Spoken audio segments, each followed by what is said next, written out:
The State of the Nation address by His Excellency the President of the Republic of Kenya, Uhuru Kenyatta, on Thursday this week, left no doubt in my mind, and I think in the minds of many other Kenyans, that we are living in troubled times, that this country is troubled. There are many things that are not right in this country. And that while I agree with the President that the state of the nation is strong, we must also agree that there are things, if we do not address, that strength will soon be compromised. And our security and future as people may be jeopardized. The President, I believe, is aware of what's happening. Indeed, listening keenly and watching the President, I'm of the mind that the President seems to have a speech which he did not read. It appeared to me there was something that the President had wanted to say, which he did not say, leading me to conclude that he had two speeches and that he removed the convenient one. The buts and the howevers in his speech made it clear to those who listened to him and watched him on television there was something he had wanted to say. We will look at that. We are going to see what is it that the President had wanted to say. But before that, I think we must admit as a country that the state of the nation is troubled. At the social level, Kenyans are suffering. Our education is in tatters. We are about to implement forcefully as a government an education system that has not been thought of, a curriculum that doesn't make sense, that has been tried elsewhere and totally failed. That the competence-based curriculum has only succeeded in a country or two, Singapore and perhaps Finland. These are small countries whose populations would compare with the population of Nairobi. They are also rich countries with strong GDPs. We are about to launch, indeed we have launched, the universal health coverage. But ask any Kenyan in this country, Kenyans are suffering. When you have a sick person in this country, especially in the village, is the time you begin to realize the so-called universal health coverage is a pipe dream. At the social level, Kenyans are suffering because the cost of living is unbearable. People are living miserably.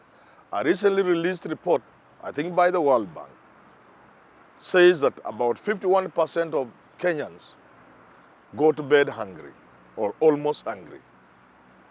Another report indicates that we have an army of millions of young people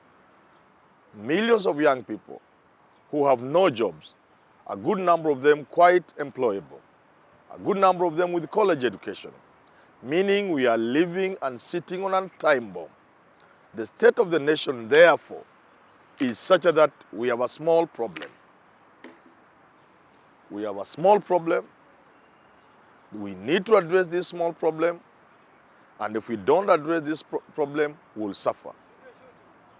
But perhaps the biggest problem, perhaps the biggest challenge we have today is to do with corruption. What Kenyans have called corruption, but what in a sense is actual plunder of natural resources. As a country, we must get to a point where we deal with this monster. And the President in his speech came short of saying what he needed to do. Indeed, in his own speech, he said he knew Kenyans were anticipating and expecting that he would make a move to show that at last he is prepared on behalf of Kenyans to deal with corruption. The beginning point would have been a clean begin, a clean start, a clean beginning by reconstituting his government. He left. He didn't do it. But there was need in a big way, to show Kenyans, give them hope by taking certain measures such as that of reconstituting government that will not only restore hope to Kenyans, but give him an opportunity to deliver on that pledge of fighting corruption. Now, while on corruption, I must say this, that as a country, unless we check this theft, next time we have this a State of the Nation address, the president will not even need to say it. The State of the Nation will be weak unless we fight this corruption. Kenyans must know that we need to move forward. We need to stop stealing from ourselves. Some people are asking, just how much money does a Kenyan need? How much money does a Kenyan need? The people with the billions continue to steal billions.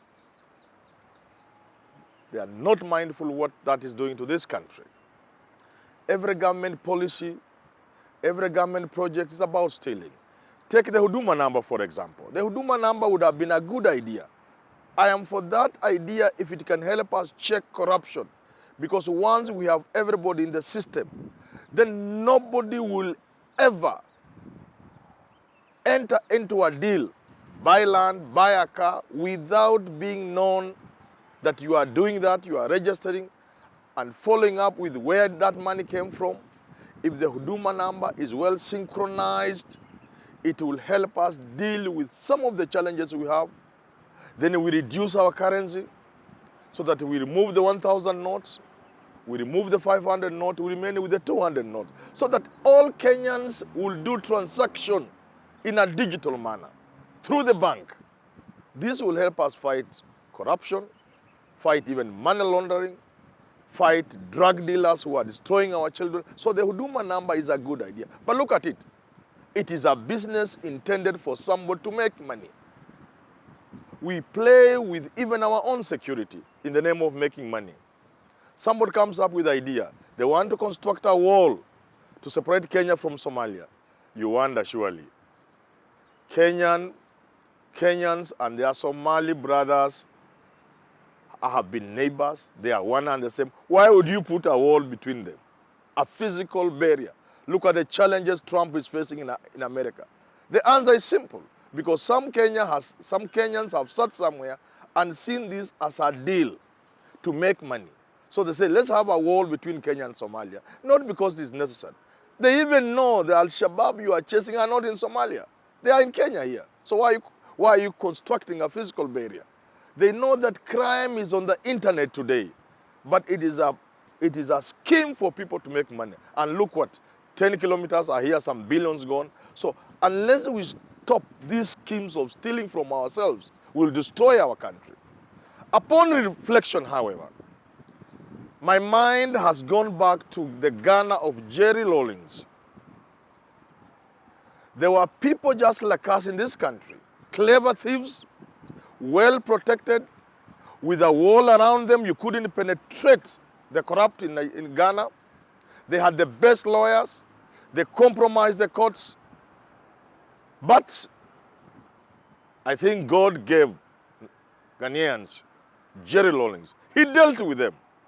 So I want to advise people. I'm not appealing for that approach of dealing with thieves, of rounding them up and shooting them.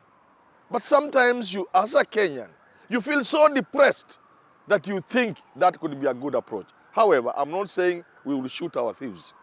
I'm trying to tell our thieves, because they are our thieves, your time is up. Kenyans will not allow you to destroy their country. Time is coming when the property you have stolen, all of it, will be repossessed. Time is coming when the innocent and not so guilty, who are in Kamiti, Shimolatewa, and the rest, will be released from prisons for you to enter those prisons. Because you are destroying our country. The state of the nation in a couple of years to come will be nothing but weak if we continue to plunder our country like this. So I'm hoping that the president has promised. And now I come to what I thought the president was about to say. the president was going to tell Kenyans that I am going to deal with this thing and that next time I will deal with it. Indeed, I'm sure something is going to happen. Not just that some ministers, I am sure, will lose their positions next week, but there are greater things that are going to happen in this country. And to ensure that these great things are well anchored, I think we must also make our politics not stand in the way of this. I am suggesting, therefore, the people in the handshake team and the people in the Tanga Tanga team, think of nation first. Think of country first. Even as you haul insults at each other, ideally I would suggest you come together. The results of the elections in Ugenya and Embakasi South should be a point of things to come. Nobody in this country, not in the Tanga Tanga, not in Kieleweke, should think that Kenyans will follow them blindly. The time has come for our politicians to ensure that their politics is right, so that as we fight the monster of corruption, the plunder of our resources, our politics will facilitate that fight, and that will give the president the peace he requires to fight corruption, so that on Thursday he would have said clearly what he wanted to say, and which I hope he will say through action from next week.